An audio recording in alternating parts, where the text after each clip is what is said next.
Dans cette vidéo, il s'agit de l'histoire de la division de l'Europe après la Seconde Guerre mondiale, et de la chute du rideau de fer. Je t'explique comment la vie se déroulait en RDA, quels événements ont rendu possible la chute du mur en 1989, et quelles conséquences ces périodes ont encore aujourd'hui sur l'Europe. Après 1945, l'Europe était divisée. La guerre froide a commencé, et l'Union soviétique contrôlait l'Europe de l'Est, tandis que l'Ouest était démocratique. Le rideau de fer séparait l'Est et l'Ouest. L'Allemagne fut divisée en RFA et RDA, Berlin était divisé et se trouvait en RDA.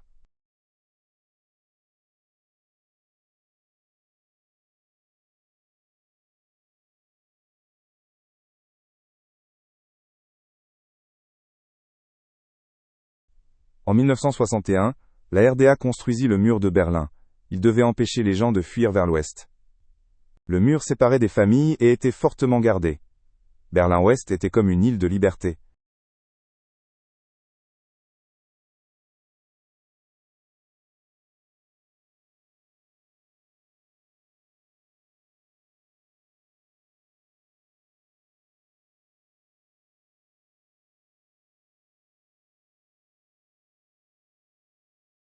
En RDA, il y avait peu de liberté.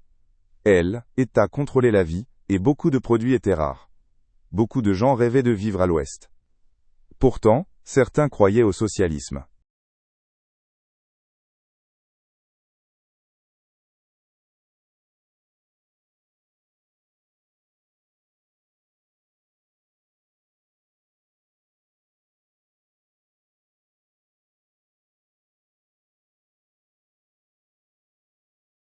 La Stasi était la police secrète de la RDA. Elle surveillait les citoyens et punissait les critiques. Beaucoup avaient peur de dire leur opinion. Des amis ou voisins pouvaient être des informateurs.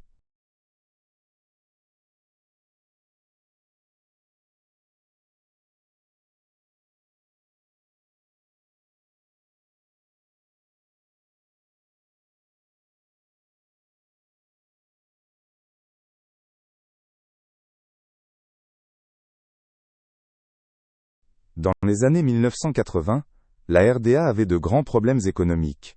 Il manquait de nourriture et d'autres choses. Les gens étaient mécontents. L'Ouest était beaucoup plus riche.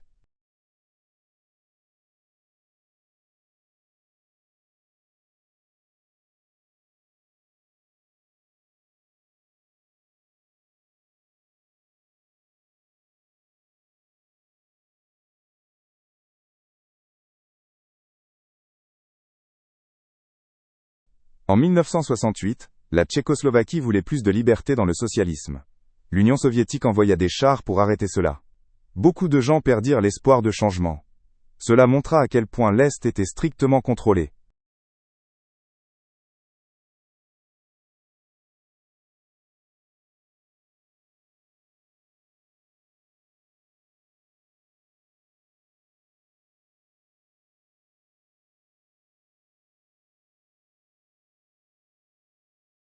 Dans les années 1970, il y eut un peu de détente. L'Est et l'Ouest communiquaient davantage. Des traités comme les accords d'Helsinki furent signés. Mais les tensions restaient grandes.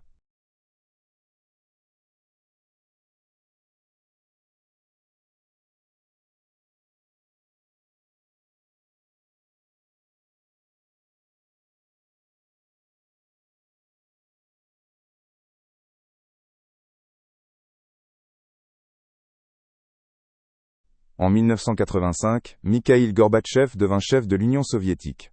Il introduisit des réformes, la glasnost pour plus d'ouverture, et la perestroïka pour la restructuration. Les gens eurent le courage de demander des changements. La pression sur la RDA augmenta.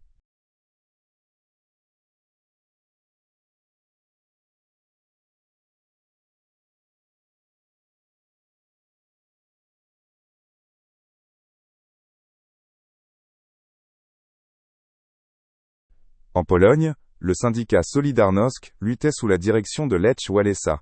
Il organisa des grèves pour plus de liberté. Le gouvernement dut céder. Cela inspira d'autres pays de l'Est.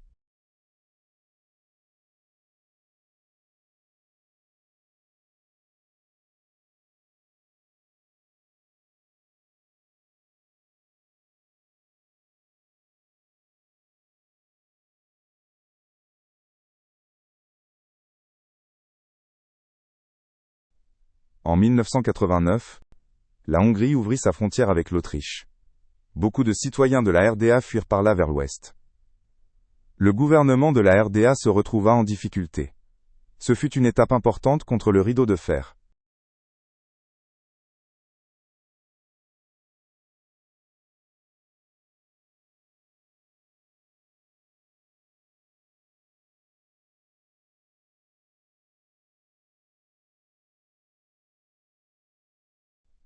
À Leipzig, en 1989, commencèrent les manifestations du lundi. Des milliers de personnes protestaient pacifiquement pour la liberté. Les manifestations grandissaient sans cesse. Le gouvernement ne savait pas comment réagir.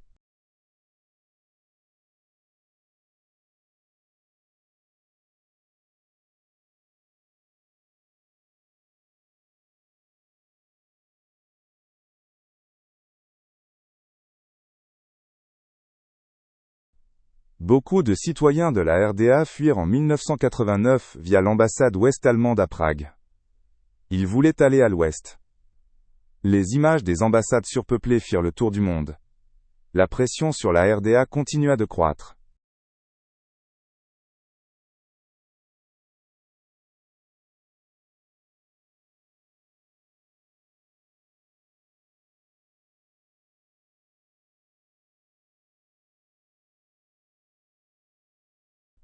Le 9 novembre 1989, la RDA organisa une conférence de presse.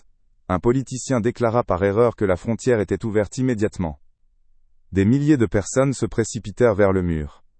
Les gardes-frontières les laissèrent passer.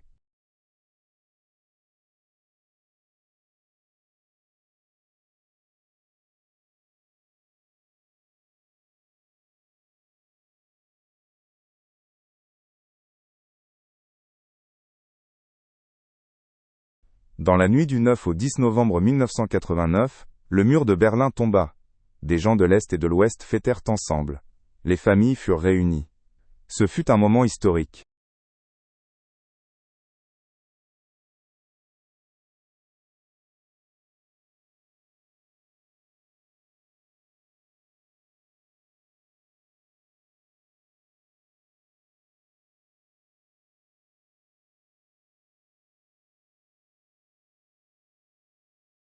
Après la chute du mur, la joie régna en Allemagne. Les habitants de la RDA découvrirent l'Ouest. Beaucoup avaient du mal à croire que la frontière était ouverte. Le rideau de fer commençait à tomber.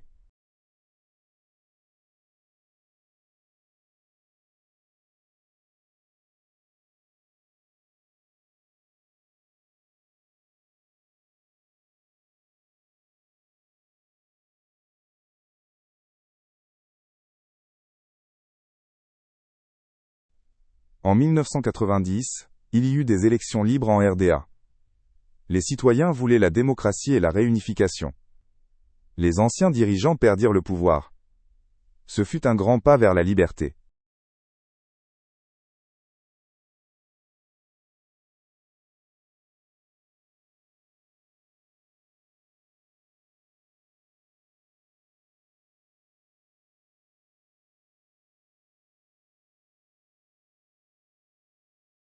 Le 3 octobre 1990, l'Allemagne fut réunifiée. La RDA cessa d'exister et la RFA l'intégra. Ce fut la fin de la division. Beaucoup fêtèrent, mais il y eut aussi des défis.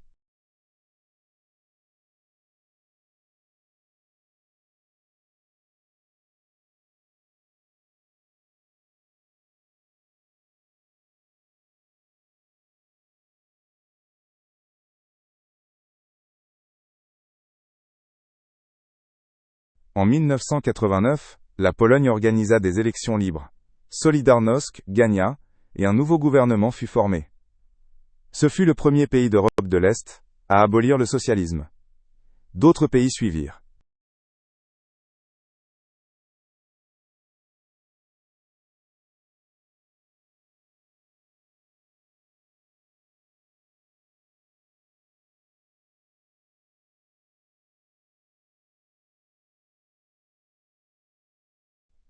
En Tchécoslovaquie, la révolution de velours commença en 1989. Les gens protestèrent pacifiquement contre le gouvernement. En quelques semaines, le socialisme prit fin. Václav Havel devint président.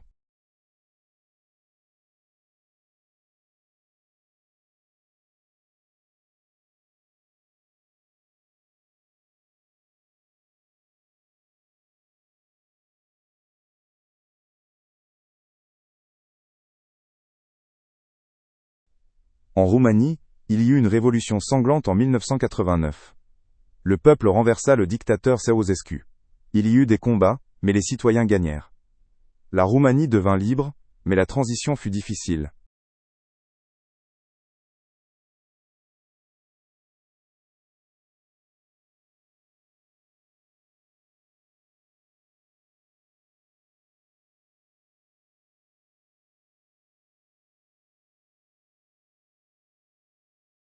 En 1991, le pacte de Varsovie se dissout.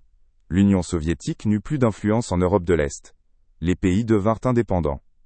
La guerre froide était presque terminée.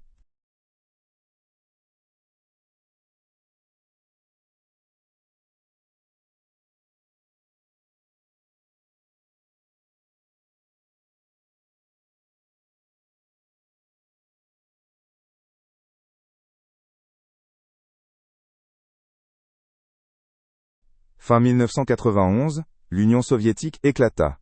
Elle se divisa en plusieurs États indépendants, comme la Russie et l'Ukraine. Le socialisme fut vaincu en Europe. Le rideau de fer faisait partie du passé.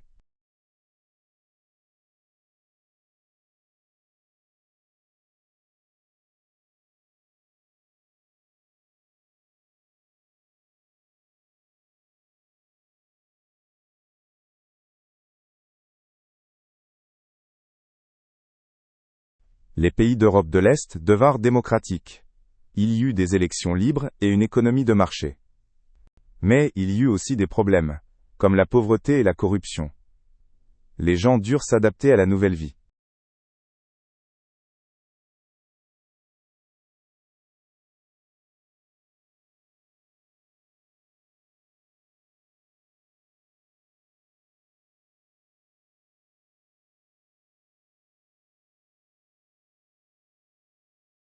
Après la réunification, l'Allemagne eut des défis.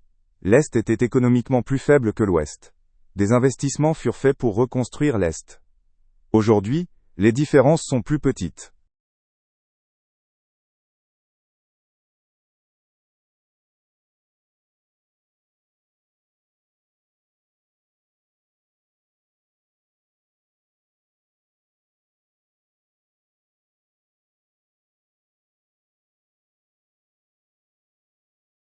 Aujourd'hui, des musées et des vestiges du mur rappellent la division.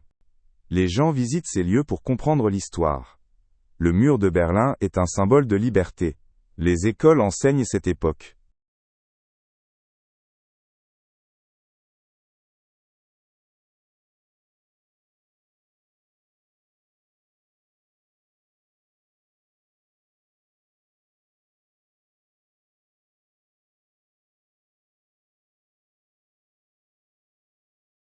La chute du rideau de fer fut en grande partie pacifique.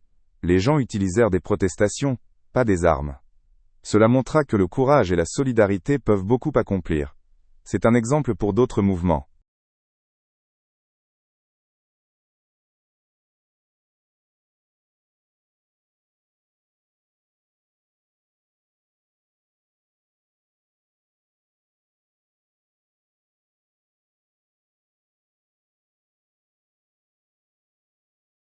Après 1989, l'Europe se rapprocha.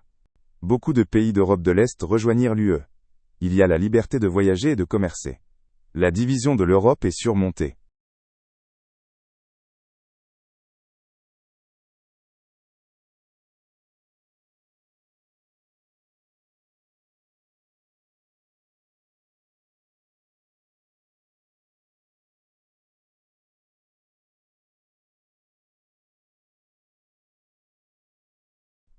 La chute du rideau de fer changea le monde. La guerre froide prit fin, et les États-Unis restèrent la seule superpuissance. D'autres pays apprirent des protestations pacifiques. La démocratie devint plus importante.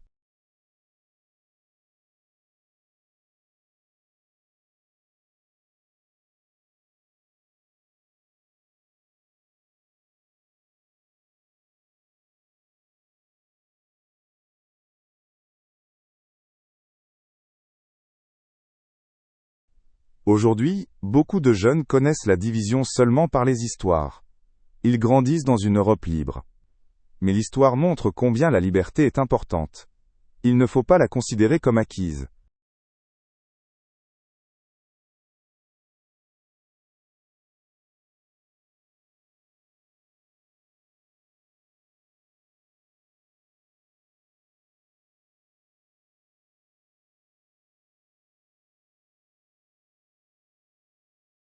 L'Europe est aujourd'hui unie, mais il y a de nouveaux défis. Le populisme et les conflits dans l'UE posent problème. L'histoire du rideau de fer enseigne que la coopération est essentielle. La jeunesse peut façonner l'avenir.